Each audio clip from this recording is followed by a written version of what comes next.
Cette année, c'est une année particulière pour les petites sœurs de l'Assomption, car nous célébrons les 150 ans de fondation de la congrégation par le Père Étienne Pernet, assomptionniste.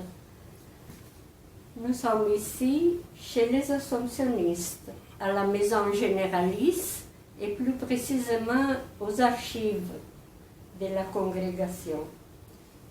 Avec nous, il y a le Père Julio Navarro, assomptionniste. Il est chilien et maintenant il a le rôle d'être le postulateur pour la procédure de béatification du Père Pernet auprès du Saint-Siège, ici à Rome. Donc, nous avons le plaisir et je dirais l'honneur de pouvoir poser des questions au Père Julio pour mieux comprendre ce qui représente une procédure de béatification. Oui, merci, Sœur Franca. Je suis très content d'être le postulateur du Père Étienne Pernet. Ça m'a permis de le connaître un peu plus comme personne et aussi dans sa sainteté. Je le connais depuis toujours. À l'Assomption, nous vénérons le Père Pernet depuis toujours comme un grand saint. Mais le fait d'être postulateur m'a permis de rentrer un peu plus dans sa personne et dans son œuvre, et aussi pour découvrir aujourd'hui quels sont les signes de sa sainteté. Alors, pour moi, le rôle, je peux dire, comme postulateur, se résume à répondre à 3 questions que l'Église nous pose aux postulateurs. Est-ce que vous croyez vraiment à la sainteté de cet homme, de serviteur de Dieu Étienne Pernet? On le nomme comme ça, serviteur de Dieu, une fois qu'on a introduit la cause au Saint-Siège. La deuxième question, est-ce que si vous croyez à sa sainteté, est-ce qu'on prie pour lui demander des intercessions, des faveurs, des miracles?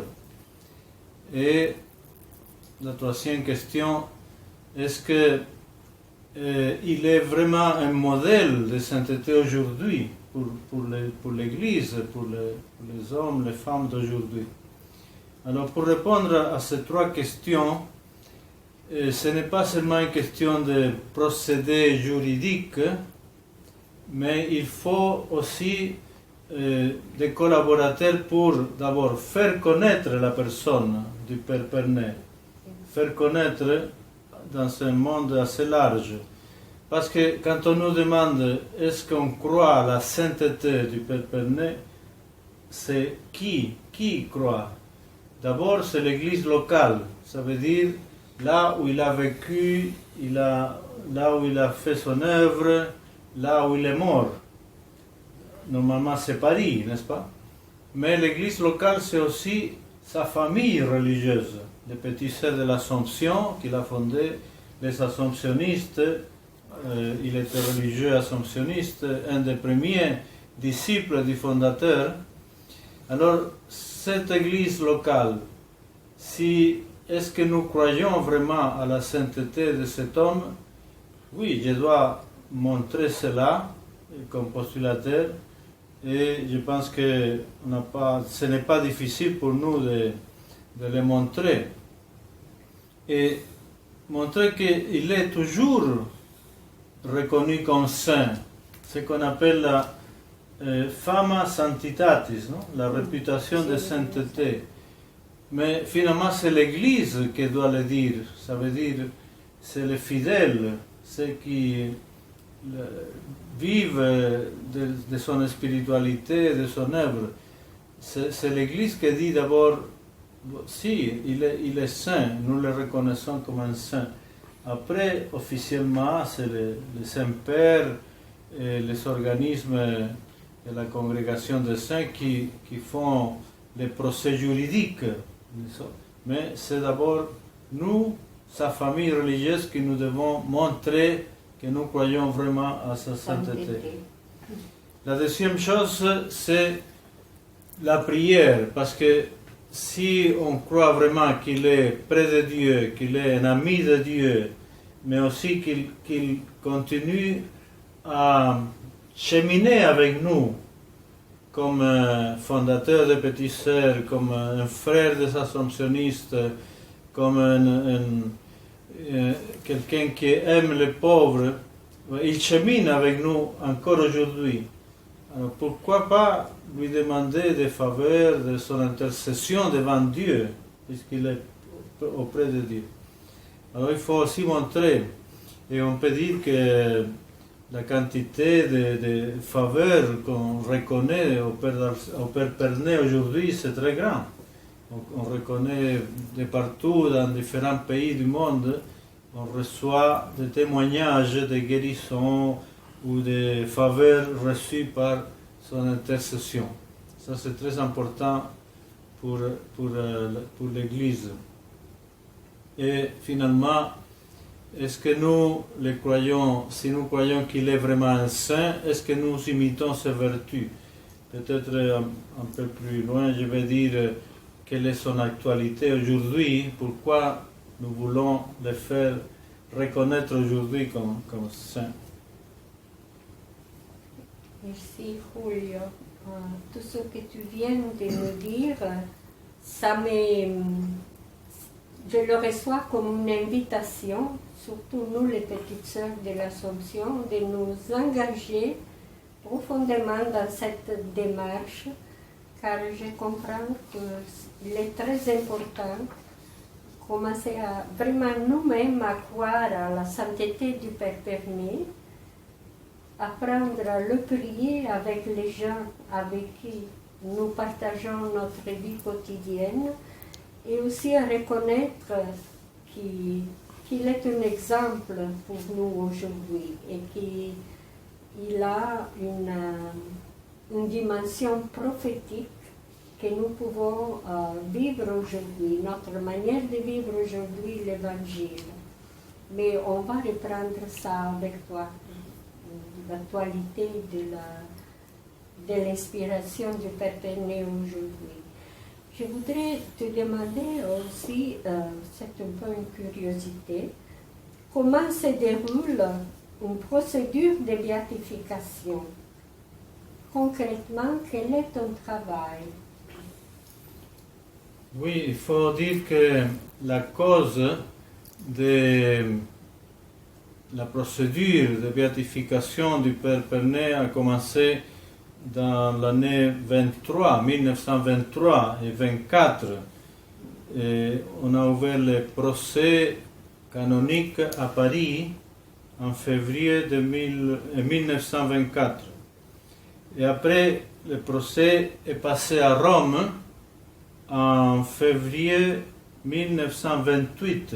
Ça veut dire très vite après, 4 ans après Paris, le procès est passé à Rome. J'ai apporté ici le livre qu'on appelle le Position. Le rouge là-bas, c'est la Position faite à Paris, dans le diocèse de Paris, pour montrer déjà les témoignages, surtout des gens qui ont connu le Père Pernet, témoignages pour dire sa sainteté. Et après ici, les beaux livres, tout écrit à la main, sont les témoignages des gens aussi qui ont témoigné de sa sainteté à partir d'un questionnaire, de questions, surtout pour montrer qu'il a vécu les vertus chrétiennes d'une façon héroïque, on disait dans le temps.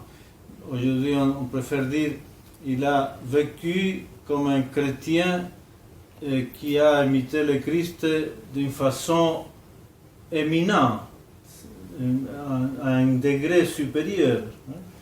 Et les vertus, c'est la foi, l'espérance, la charité, mais aussi les vertus cardinaux et aussi les vertus religieuses. la pauvreté, la chasteté, l'obéissance, l'humilité. Alors tout ça, c'est le témoignage pour les saints sièges. Une fois finies ces procédures, on passe à différents tribunaux. D'abord un tribunal de théologiens, un tribunal de cardinaux, finalement les papes, pour dire si nous croyons que, après tous ces témoignages, cet homme a vécu les vertus chrétiennes d'une façon éminente. Et on les déclare vénérables. Vénérables. C'est la première.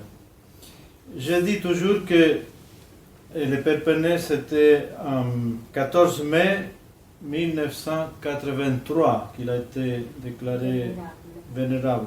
Je dis toujours que c'est déjà peut-être suffisant pour nous de dire voilà un homme qui a vécu la vie chrétienne et la vie religieuse d'une façon éminente. Il est déjà un modèle pour nous, reconnu par l'Église comme modèle de sainteté.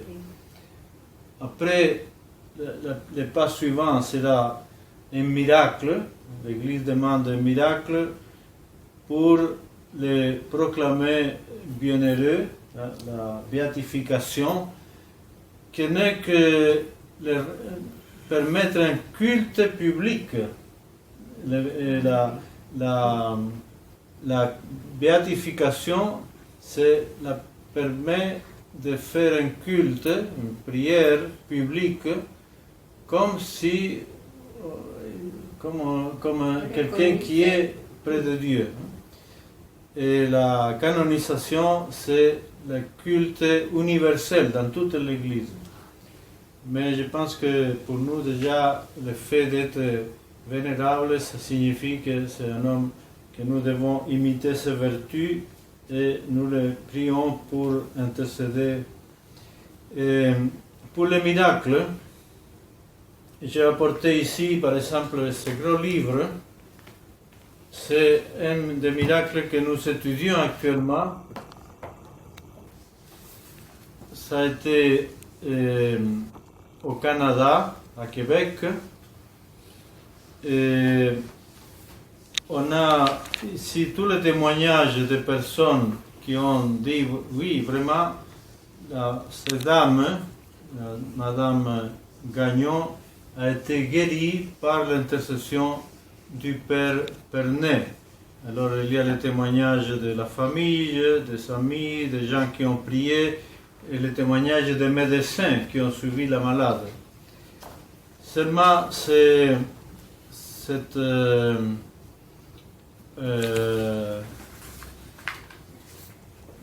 procès est resté en suspens tant qu'il n'était pas déclaré vénérable. Mais maintenant, nous avons recommencé à étudier ce cas pour voir si vraiment on peut parler de miracle, même si c'est un cas un peu ancien. Mais j'ai ici d'autres dossiers que j'ai reçus récemment. Un dossier qui vient de la Colombie, un autre dossier qui vient de l'Argentine, un monsieur qui se dit guéri quand il a prié devant le tombeau du Père Pernet à Paris, un Argentin qui est venu. Un autre dossier de monsieur à Naples, ici en Italie. Il se dit aussi guéri par l'intercession du Père Pernet. Le problème, c'est après, les médecins, ils diront toujours, non, c'est nous qui avons fait le miracle de guérir la personne. Parce que c'est la médecine qui a fait son effet. Ou bien ils disent, par exemple, le cas du malade guéri à Naples, le médecin dit, oui, mais je me suis trompé dans le diagnostic. J'écoute souvent cette question, pourquoi vouloir encore un autre saint dans l'Église? Parce qu'il y a tellement de saints et surtout après le Concile Vatican II, on disait dans la liturgie, il y a trop de saints qui on vénère et on oublie peut-être le Christ qui est le principal, le centre de la liturgie. Non, je pense que surtout le pape Jean-Paul II nous a appris que nous avons besoin aujourd'hui, dans le monde d'aujourd'hui, de témoins de la foi, de vrais témoins de la foi chrétienne. Et ce qui parle aux hommes aujourd'hui, ce n'est pas de grands discours, mais c'est le témoignage de personnes. Alors pour moi, le Père Pernet, il est un témoin valable pour aujourd'hui, pas seulement pour les petits sœurs de l'Assomption, pour sa famille religieuse ou pour les assomptionnistes, mais il est aussi un témoin pour l'Église. C'est ça qui est important. C'est pour ça que nous demandons à l'Église de reconnaître officiellement sa sainteté. Ce n'est pas pour nous, c'est pour le peuple de Dieu, c'est pour l'Église. Et alors, qu'est-ce que peut nous enseigner? Quelles sont les grandes vertus, on peut dire, de cet homme qui a vécu au XIXe siècle, mais que nous le croyons très actuel aujourd'hui? Je pense qu'il y a surtout deux choses importantes. Tu me diras si tu es d'accord, parce que peut-être tu connais mieux son charisme. L'amour pour le pauvre. Le Père Pernet, de tout jeune déjà, et au début de sa vie religieuse, il a eu ce souci de faire quelque chose, de travailler, de promouvoir la classe ouvrière, qui était très exploitée au XIXe siècle, et surtout les ouvriers, la classe, les travailleurs, les hommes. Mais en même temps, il conçoit son travail de promouvoir la famille entière. Ce n'est pas seulement l'homme qui travaille ou la femme qui travaille, mais la famille ouvrière. Et je pense que les petites sœurs ont vécu toujours ce charisme de se donner au service, à la promotion de la famille ouvrière. Et on peut dire aujourd'hui des gens qui sont les plus pauvres, les gens qui sont un peu dans la périphérie, comme dit le pape actuel, le pape François. Et je pense que ce charisme du Père Pernet est très actuel pour aujourd'hui. Oui, je trouve que tu as touché les points les plus importants de notre charisme, car Étienne Pernet et aussi Antoinette Fage, notre fondatrice, Mère Marie de Jésus, ils étaient habités vraiment par le désir de chercher la gloire de Dieu pour le salut des pauvres. C'est-à-dire que pour eux, les pauvres étaient la gloire de Dieu. Donc, il n'y a pas le règne de justice et de paix que Jésus-Christ nous a apporté si on a toujours des gens qui n'ont pas de conditions de vie dignes, des conditions de vie humaines. Ça, c'était la grande préoccupation, le grand souci d'Étienne Pernet et d'Antoinette Fage à leur époque, quand à cause de la révolution industrielle, on a commencé à avoir le prolétariat, c'est-à-dire ces gens qui venaient des régions rurales sont devenus des misérables dans les périphéries des villes pour travailler dans les usines.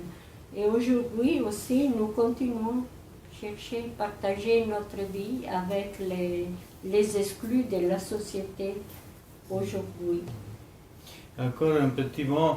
Je pense que l'autre témoignage que nous laisse le Père Pernet, c'est le travail avec les laïcs. Il a toujours, dès le début, conçu ce travail pour les pauvres avec des laïcs, avec même des personnes de la classe aisée, pour aller vers les pauvres, et pas seulement la religieuse. Mais je dirais que ça serait très beau si le Saint-Père pourrait béatifier dans cette année le Père Pernet, cette année de 150 ans de la fondation de la congrégation, et cette année où il y aura le synode spécial pour la famille.